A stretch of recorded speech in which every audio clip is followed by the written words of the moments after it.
ये जो Allahabad high court के जस्टिस शेखर यादव जी है, उन्होंने बिल्कुल असंवैधानिक बात कह दिया। हमारे देश को कठमुल्लों से खतरा है। ये जो आपने बयान दिया है, देश के एक बहुत बड़ी आबादी जो है अल्पसंख्यक समाज है, उसको देश में आप आइसोलेट करने का बयान दिया है। भाजपा के वरिष्ठ नेता हैं गिरिराज सिंह, वो तो कह रहे हैं, समर्थन दे रहे हैं, कह रहे हैं कि वो जज के अलावा एक हिंदू भी हैं। हिंदू का ठेकेदारी नहीं न लिए हुए हैं।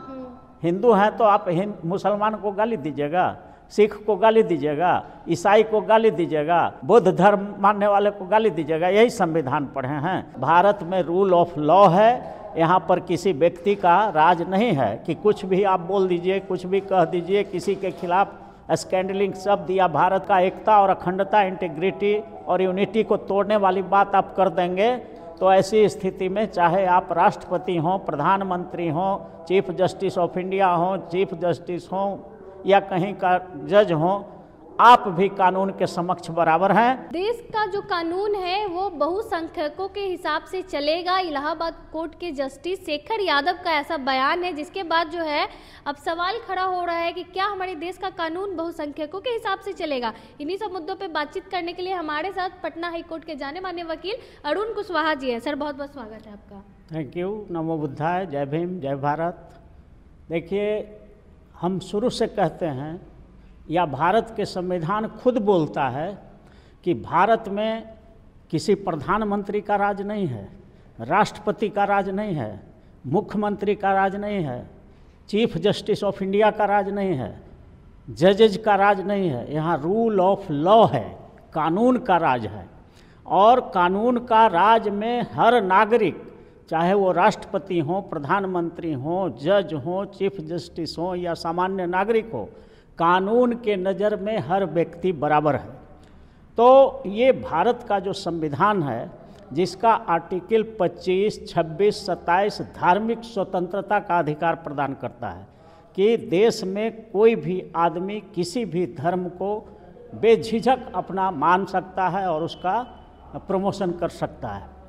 तो ये जो इलाहाबाद हाई कोर्ट के जस्टिस, जिनका नाम शेखर यादव जी है, उन्होंने बिल्कुल असंवैधानिक बात कह दिया। क्योंकि देखिए, आप किसी धर्म को मानने वाले लोग को आप डेमोरलाइज नहीं कर सकते हैं, आप उनको अपमानित नहीं कर सकते हैं। इस तरह का जो आपने जो बयान दिया है कि हमारे देश को कठमुल्लों से खतरा है, ये बिल्कुल गलत बयान है। कठमुल्ला शब्द बहुत ही अनपार्लियामेंट्री शब्द है। ऐसे शब्द खास करके हाई कोर्ट, सुप्रीम कोर्ट या जिला न्यायालय का या किसी भी जो प्रूडेंट पर्सन है, जो गणमान्य व्यक्ति है, उसके मुंह से कठमुल्ला जैसे शब्द का इस्तेमाल सही नहीं होता है। और आप तो इलाहाबाद हाई कोर्ट के एक सम्मानित न्यायाधीश हैं, तो आपने अपने सम्मेलन में जा कर के इस तरह का अनपार्लियामेंट्री वर्ड का इस्तेमाल किया, जो संविधान का जो फंडामेंटल राइट है, आर्टिकल 24, 25, 26, 27, 28, 29 में जो अल्पसंख्यकों को दिया गया है, और उस पर आपने हमला कर दिया। तो ये गलत काम आपने किया है। और इसीलिए पूरा विपक्ष देश का जितना विपक्ष है वो इस बात को उठा रहा है कि आप जो है असंवैधानिक बयान दिया है, और इस असंवैधानिक बयान को आपके खिलाफ महाभियोग चलाए जाने का भी सवाल उठ रहा है। कोई कार्रवाई की जाएगी? हाँ, भारत के संविधान के आर्टिकल 124 सब क्लाउज 4 में एकदम साफ साफ लिखा हुआ है कि कोई भी न्यायाधीश, वो हाई कोर्ट का हो या सुप्रीम कोर्ट का हो, अगर अमर्यादित शब्द का इस्तेमाल करता है या भारत के संविधान के फंडामेंटल राइट का उल्लंघन करता है या अनपार्लियामेंट्री शब्द का इस्तेमाल करता है, जिससे देश में एकता और अखंडता पर चोट पहुंचता है, वो ऐसे न्यायाधीशों को महाभियोग चला करके हटाए जाने का प्रोविज़न संविधान के आर्टिकल 124 सब क्लाउज 4 में बना हुआ है। तो ये जो आपने बयान दिया है, देश के एक बहुत बड़ी आबादी जो है अल्पसंख्यक समाज है, उसको देश में आप आइसोलेट करने का बयान दिया है।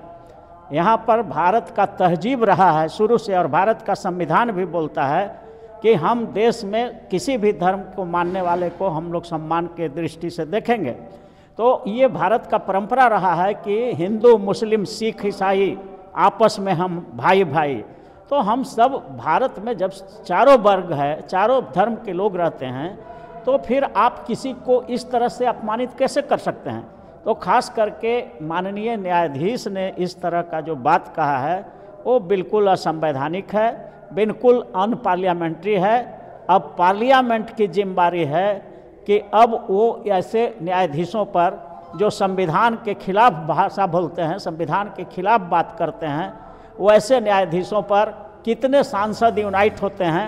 क्योंकि महाभियोग चलाने का जो प्रोविज़न है भारत के संविधान के आर्टिकल 124 सब क्लॉज 4 में, उसमें है कि 2/3 मेजॉरिटी से होना चाहिए। माने जितना संख्या है पार्लियामेंट का, अगर 600 है तो उसमें 400 सांसद का समर्थन होना चाहिए, तब महाभियोग से वैसे न्यायाधीश हट पाएंगे। माने 2/3 मेजॉरिटी चाहिए। और उनके खिलाफ प्रस्ताव लाने के लिए 50 सांसद चाहिए राज्यसभा का और 100 सांसद चाहिए लोकसभा का। तो वो धीरे धीरे विपक्ष लोगों को जुटाने का प्रयास किया जा रहा है।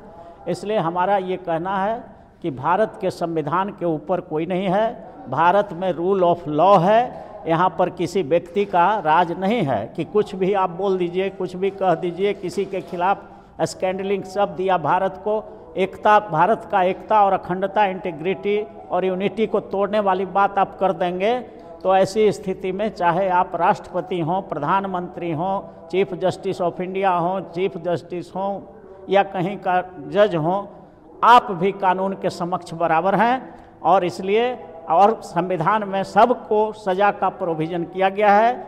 महाभियोग चला के प्रूव्ड इनकैपेसिटी पर ये संविधान में लिखा हुआ है कि प्रमाणित अक्षमता, इस तरह के बयान देने वाले लोग का ये पता चलता है ना कि ये प्रमाणित अक्षमता है, प्रूव्ड इनकैपेसिटी है। वो संविधान को समझ ही नहीं रहे हैं।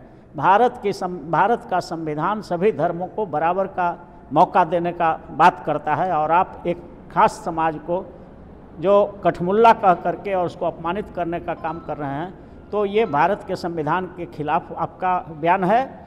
और इसलिए महाभियोग का जो प्रक्रिया चल रहा है, अगर संभव होता है तो वो होना चाहिए और एक मैसेज देश में जाना चाहिए कि रूल ऑफ लॉ है, कानून के ऊपर कोई नहीं है।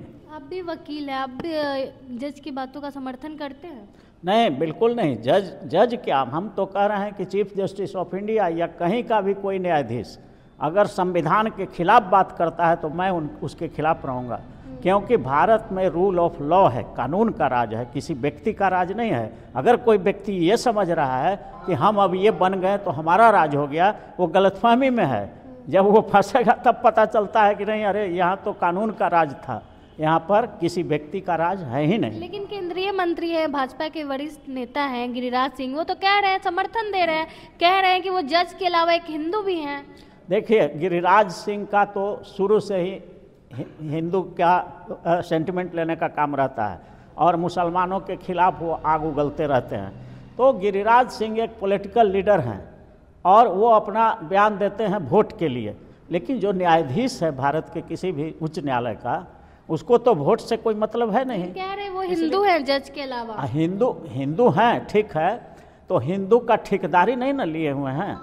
हिंदू हैं तो आप मुसलमान को गाली दीजिएगा, सिख को गाली दीजिएगा, ईसाई को गाली दीजिएगा, महावीर धर्म मानने वाला को गाली दीजिएगा, बुद्ध धर्म मानने वाले को गाली दीजिएगा। यही संविधान पढ़े हैं। संविधान में कुछ प्रोविज़न है कि नहीं? संविधान में सभी धर्मों को मानने का स्वतंत्रता प्रदान किया गया है और ये फंडामेंटल राइट, मौलिक अधिकार में रखा गया है।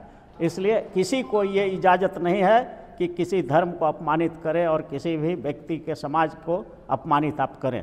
ये ऐसा अधिकार किसी को नहीं। चलिए, बहुत बहुत धन्यवाद सर। हमारे साथ पटना हाई कोर्ट के जाने माने वकील अरुण कुशवाहा जी थे।